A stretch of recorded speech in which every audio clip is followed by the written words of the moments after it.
Good morning. It's a lovely morning down here in the Bay of Plenty. And yep, it's Thursday morning again. Where has this week gone? It's been crazy. It's been crazy. Yeah, this has been a sad week for all of us. We lost a very dear friend on Saturday night. And today we are going to celebrate his life. And yep, but that's sad. That's our second funeral in 2 months in New Zealand. But hopefully things will turn around. Tomorrow my son is getting married, and then he's getting married back in South Africa again in about a month's time, and my other son is getting married in South Africa as well. So we're having 2 funerals and 3 weddings. May sounds like a lot, but yep, that is what is happening. This morning we haven't got a real topic, and as you can see, I'm all alone down here. My wife decided to not join us this morning. She is standing by for the family, or helping the family in their hour of need, and will soon leave to go there. It's been a bit of an eye opener for me as well. I think my biggest thing that I can learn of this is that life is way too short, way too short for all of us.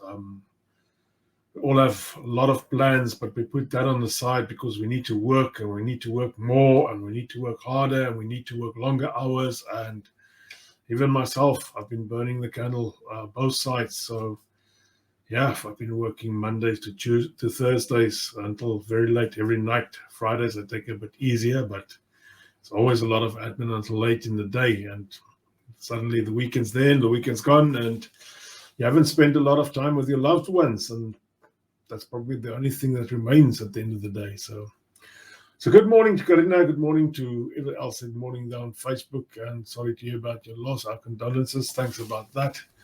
Yeah, it's not a nice thing if one of your friends have to say goodbye. But yeah, we're not going to talk about that anymore this morning. So I actually went to the doctor yesterday. And I've been losing a bit of weight, and I'm trying to get off some of the heart medicine that I need to take. And I said to the doctor, listen, doc, I've lost some weight. I need to do some blood tests because in the long run, I want to lower my pills that I'm using. The doc said, well, these pills are keeping you alive. So I said, all right, doc. She gave me my prescription.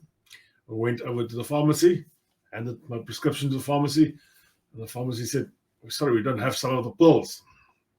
So I didn't want to start a argument with the pharmacist about the fact that the doctor said the pills is keeping me alive and there is no pills. But it looks like there's a massive shortage of medicine in New Zealand. Sadly about that. Where this came from, I don't know. And it's not only the pill that I'm missing, it's a lot of other pills. And she said they had no idea when the pills will arrive. So I don't know if it's all to do with the worldwide problems that COVID brought us, or that it's due to lack of government planning. That's open for discussion. So I can't really. Let me say, I'm not going to give my opinion on where that came from. So, yep. And good morning to Zelda. Morning, Trevor. Yeah, the pill shortage. I wonder how many other people have been caught unawares with that they can't get the pills that they need to have. It's always a sad time when that happens. And I was actually thinking yesterday when we stood in the pharmacy, and I was thinking, geez, I have private health. It's not with the best company, but I do have private health. But even the private health can't get me the pills. It's all I'm tied to government. I'm in their hands. I'm actually helpless because somewhere along the line, somebody did not bring the pills in or order the pills or whatever the reason may be, but that puts me or my life on a string. So, yeah. So if you have been severely affected by these type of shortages or even slightly affected, please let us know. I'd like to see how many other people have also been affected, because she told me there's a list of stuff that they can't get at current stage. And the joke is, when I was with the doctor was born in South Africa but grew up in New Zealand. The doctor said to me, they can't do my blood sugar levels because the machine is broken. So I said to her, geez, that sounds so like Africa. But at least she laughed about that and then asked me why I could say something like that. Another thing that has caught my attention is the housing crisis that New Zealand has. As everybody knows, prices of houses has gone up crazy.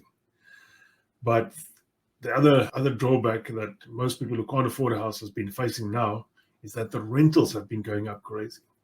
Rentals have just increased exponentially, really just increased to the point where you can't believe that that is the amount of money they're charging for a rental.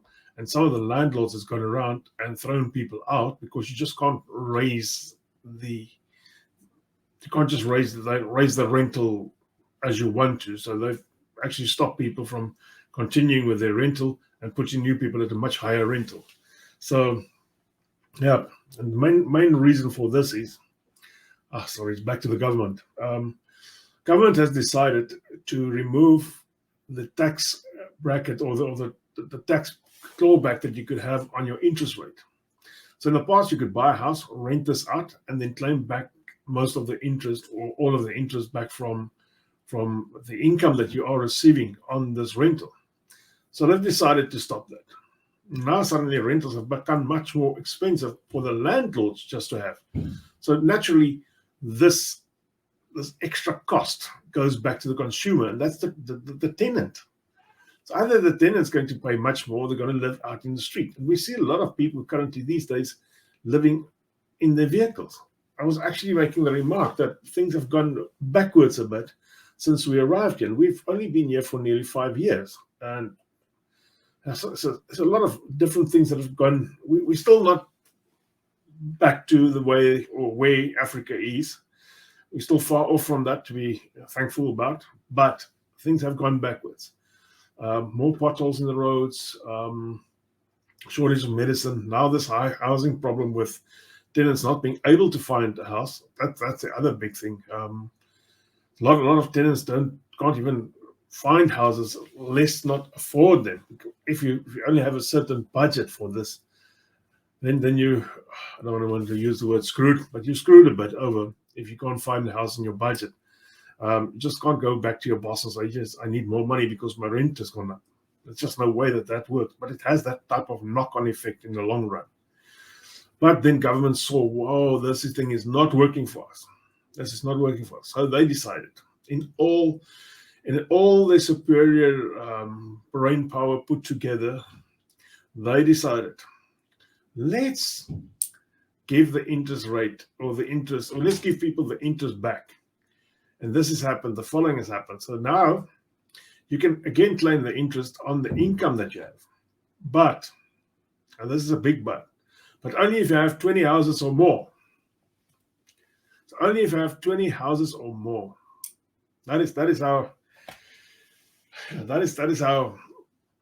bad it actually is. So they're basically now going back and they are empowering people with 20 houses or more to earn more out of this, and the guys with 1 or 2 houses will still have to put up the rent just to keep everything together. And based on that fact as well, the interest rate has gone up from about 2% to about 5%. So it is costing more. It is costing more for the landlord. It's not just that they want to make more money, but it is costing way more for them. Now suddenly they can't claim back the interest, and who's got to suffer, the landlord or the tenant? It will be the tenant always. Can I just share something that I thought I would also talk about? I think it's Kiwi Bank that made the assumption that there will be a housing surplus in 12 months from now. How they come to that point, I don't know. Current stage, there's not a lot of immigrants coming in, but very soon the borders will be opening and immigrants will be flooding again to this country, probably in a much lower rates than in the past, but they will still be coming in, and that'll put massive pressure on our housing. And housing, I can't see for the foreseeable future that rentals will become cheaper at all, even if they do become cheaper.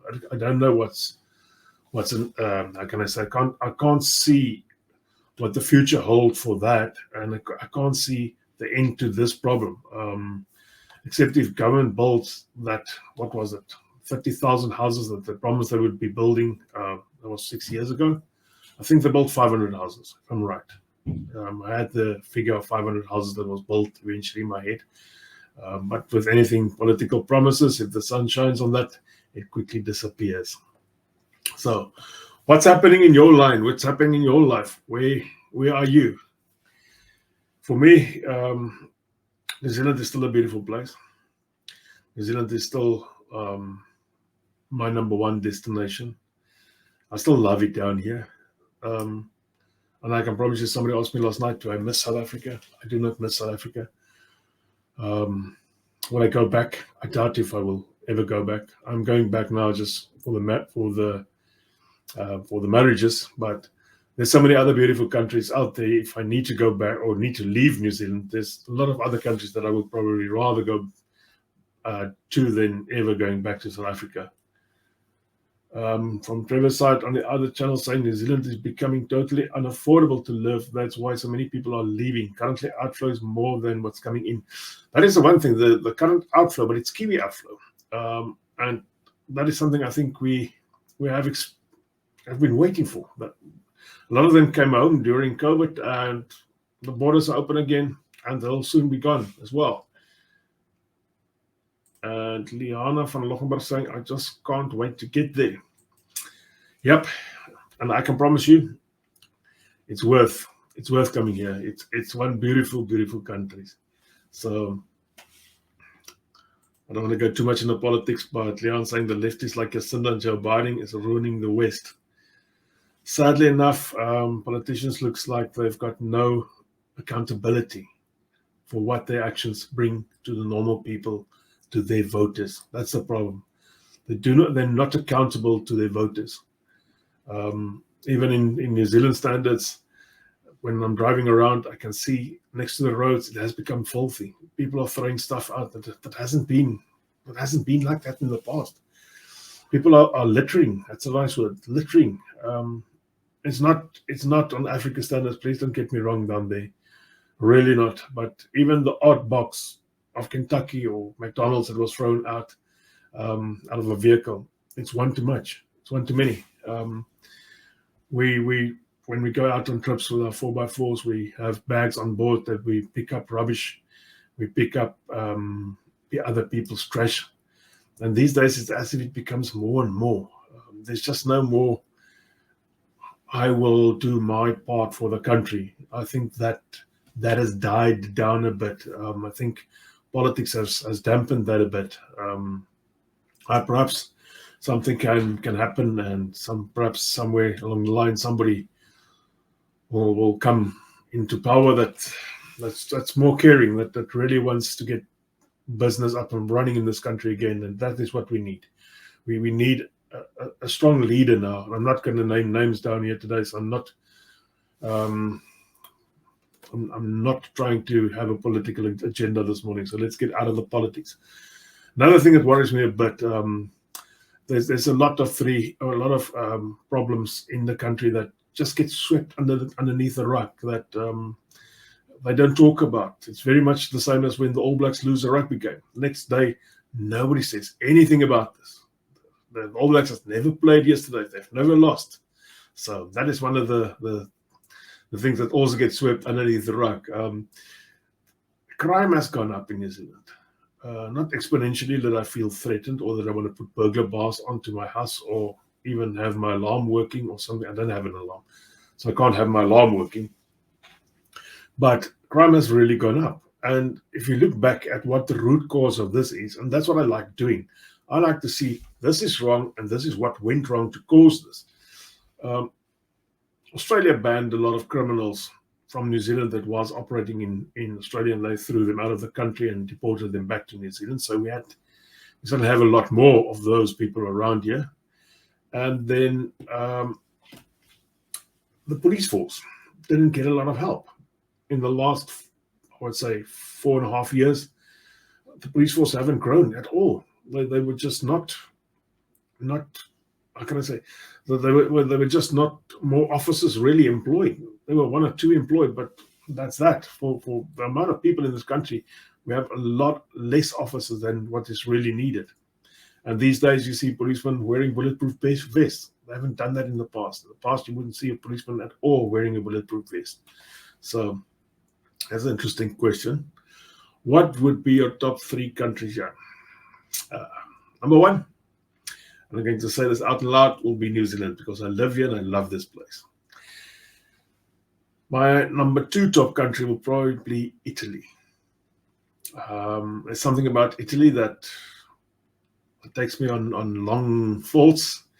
I've toured Italy a little bit, and I'm going to tour Italy a lot more. So, and my 3rd country would probably be somewhere in Europe, although there's a lot of countries in Europe that I like, but I won't live in. So there's probably a lot of countries I still want to tour, but I'm definitely thinking of buying those one of those cheaper houses in Italy one day when my retirement comes in, and go and live there for the 6 months that it's cold in New Zealand, and then come back and live the 6 months here that it is hot here. So that is just my thought. Another question coming up, Jan, we are 60% in the process of going to New Zealand, but it seems that the employers don't understand the new regulations. Yeah, the new regulations, I think, caught everybody unaware, but it's not that difficult. They just all need to be registered. That's that. And yeah, then you got to see as well that you are on the right list. But as I'm not an immigration advisor, I can't really tell you exactly how to go about getting those employers on the right paths. But immigration is understandably, and they will help those employers easily. Somebody's saying, I would want to be there in January. In your opinion, still a good idea to come over? It's still a good idea to come over. And I'm going to say this, and this is not immigration advice. If you come to New Zealand and you think you're just coming to work here for a few years and then go back to wherever you came from, this is not a good destination for that. You aren't going to save a lot of money by doing that. Your end goal must be to get residence. Then you've got a good plan. If that's not your end goal, probably go and work in Saudi or somewhere else where you can't live forever. We just can earn we can just earn a good salary and then send that money back home. Good question. Would self-sustainable tiny houses not be a good idea to solve the housing crisis? I've looked at the tiny houses. Goodness me, they're really tiny. I mean, if you got to change your mind, you walk outside and do that and then come back inside.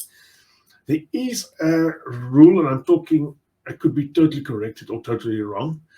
There is a rule, I think it's under 60 square meters, that you do not need any council consent to put that type of house on. But what I see a lot of the tiny houses do, they add wheels to the tiny house and then put it on piles. So on the wheels, it will mean probably that it's a caravan and it can be towed away. So it's not a fixed structure. So I don't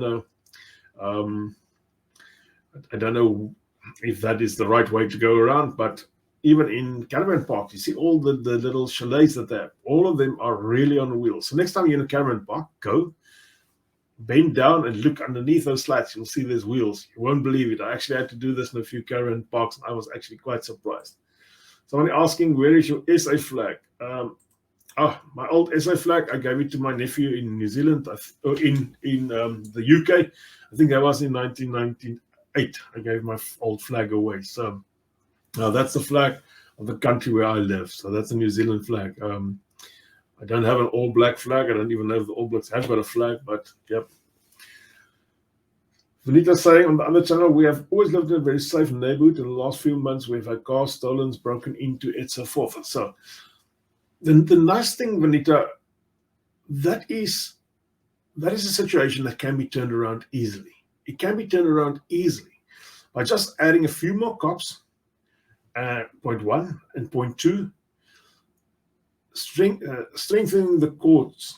The courts need to give more or bigger sentences. Or, geez, I've just heard somebody stole the other day. What did he steal? $650,000. He stole $650,000. He stole $150,000 from the guy who had a raceway, and the other $500,000 he got out of a fraudulent transaction that he did as an estate agent. So I'm not saying estate agents are bad, but he had the power to do that. And the courts found him guilty. And something that the judge said that this sentence carries at least something like a 20-year sentence. And at the end of the day, he got a 2.5-year sentence.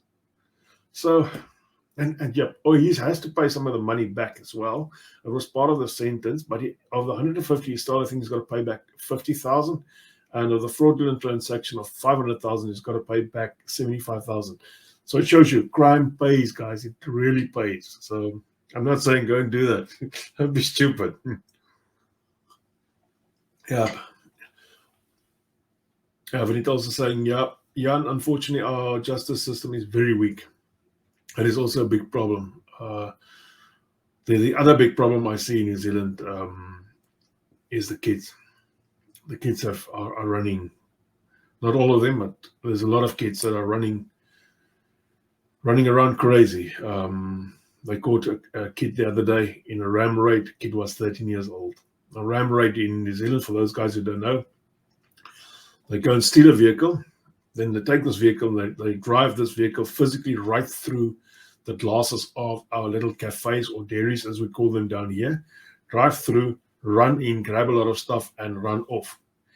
They had this ram raid, what they call ram raids then, at our local Papamoa Plaza the other day, and they caught 4 underage kids and a 39-year-old man that was behind this. So, yeah. Somebody asking, Jan, have we got any updates on the changes to the open, to work partners, visa changes in December? No, as far as I know, those things will happen in December. But once that happens, we'll ask Vanita or somebody else from immigration to come and tell us all about that, because they are the best equipped to do that.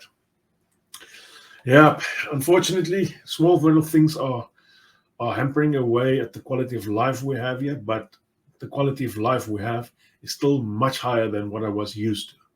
So to be quite frank, I actually spoke to somebody yesterday. I'm going to name him. His name's Andre, so that he knows I'm talking about him, but I won't say his surname. We had a long chat about going back to South Africa. He's now going back to South Africa for about 3 weeks as part of a holiday. And myself is also going back to South Africa now for nearly 3 weeks for the 2 weddings we're going to do there, that side. But suddenly the whole feeling inside of me is back. The way that I felt in South Africa, the fight and flight mode is back there. I wake up at 3 o'clock in the morning. I'm ready to fight. And I thought I've lost that. In the 5 years that I've lived here, I thought I've lost that. I'm currently thinking about ways where to drive in South Africa, how to get out of if a bad area suddenly, because the problems flare up like crazy. And this is what's going on in my mind currently. I'm not even back there. Suddenly all of these thoughts have come back. And he shared with me, and he said he's currently feeling the same. He's back to this fight and flight mode where he doesn't like himself, and he doesn't like the way that he has gone back to the way that where he was when he left South Africa. So yeah, if you're finding you have to go back for whatever reason, holiday, visit to family, whatever the reason may be, and you find in this fight and flight mode, I think it's part of our DNA. I think that is how we are geared. That is how can I say that was our survival in South Africa. So don't feel you've been left out. Think about the people in South Africa. They are daily in that fight or flight mode. So yeah, that's a sad place to be quite frank. Somebody saying 369. Sorry, Trevor's saying 369 cars stolen in Hamilton last month. A lot of these cars get stolen and just as a joyride. That's just one thing. They take the car, they go drive around, and they have a good time with the vehicle, and that's about that. The other thing that I've also seen these days, after they've driven around, they burn out the vehicles. So that's the latest hobby. They go and park the vehicle somewhere where people can't see them, and then they make a fire in the vehicle, and the vehicle gets burnt out. And that takes about another 3-4 weeks just for council to remove that vehicle. So yeah. Somebody asking, how do you get over that feeling when you first arrive in New Zealand? I want to say my first 6 months was horrific in New Zealand, because we do not have a burglar bars here, we didn't have creditors, we didn't have guard dogs, we didn't have beams. If there was a sound in the house, I would be up. if the floor creaked, I would be up. Now remember, we live